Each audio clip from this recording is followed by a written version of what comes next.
কলিয়াবৰ মহকুমা আদালতত হাজিৰ বিধায়ক অখিল গগৈ। কাজিৰঙাৰ উচ্ছেদৰ সময়ত কৰা আন্দোলনৰ গোচৰ সংক্ৰান্তত হাজিৰ হয় আদালতত। কাজিৰঙাৰ ইকো সেন্সিটিভ জোন সন্দৰ্ভত প্ৰতিক্ৰিয়া অখিল গগৈৰ। কাজিৰঙাৰ বন্যজীৱৰ লগতে কাষৰীয়া অঞ্চলৰ বাসিন্দাসকলো ভালদৰে জীয়াই থাকিব লাগিব। জীৱ জন্তুৰ সুৰক্ষা আৰু মানুহৰ মৰ্যাদা দুয়োটাই অক্ষুণ্ণ থাকিব লাগিব। উজনিৰ বান প্ৰলয়ৰ সময়ত এই কথা এতিয়া আলোচনা নকৰোঁ বুলি মন্তব্য অখিল গগৈৰ। কাজিৰঙাৰ এটা কেছ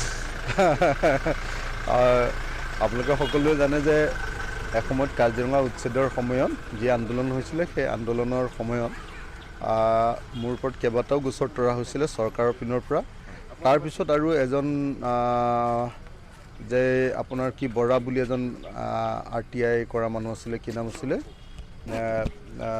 সেই বৰা নামৰ মানুহজনে মোৰ ওপৰত এটা গোচৰ তৰিছিলে আৰু সেই গোচৰ সম্পৰ্কত আজি মোৰ কেছত উপস্থিত হ'বলগীয়া আছিলে, গতিকে উপস্থিত হ'লগীয়া। এতিয়া শেহতীয়াকৈ যিটো ঘটনা হৈ আছে কাজিৰঙাত, এইটো সন্দৰ্ভত কিবা ক'ব নেকি? কালি মই মানে আগৰ পৰা একচুৱেলি এটা ষ্টেণ্ড আছিলে আমাৰ যে কাজিৰঙাৰ বন্যপ্ৰাণীৰ সুৰক্ষা যেনেকৈ লাগে তেনেকৈ তাৰ স্থানীয় মানুহবিলাকৰ জীৱনৰ নিৰাপত্তা আৰু জীৱন ধাৰণৰ প্ৰণালীও সঠিক ৰূপে চলি থাকিবলৈ পাব লাগে। এই দুইটা বস্তু সন্নিৱিষ্ট কৰি এটা সুষম ব্যৱস্থা কাজিৰঙাৰ কাৰণে হ'ব লাগে। সেইটোৱে মই আগৰ পৰা কৈ আছিলোঁ, এতিয়াও কৈ আছোঁ, ভৱিষ্যতেও কৈ যাম। এহাতেদি কাজিৰঙাৰ বন্যপ্ৰাণীৰ ক্ষতি হ'ব নালাগিব, আনহাতেদি ইয়াৰ জনগণৰ জীৱন ধাৰণৰ ওপৰত কোনো প্ৰভাৱ পৰিব নালাগিব। এই দুইটা বস্তু একেলগতে আগবঢ়াই নিবৰ কাৰণে আমি সকলোৱে মিলি অসম বিধানসভাত মই ভাবোঁ কথাটো আলোচনা কৰি এটা সিদ্ধান্ত গ্ৰহণ কৰা দৰকাৰ।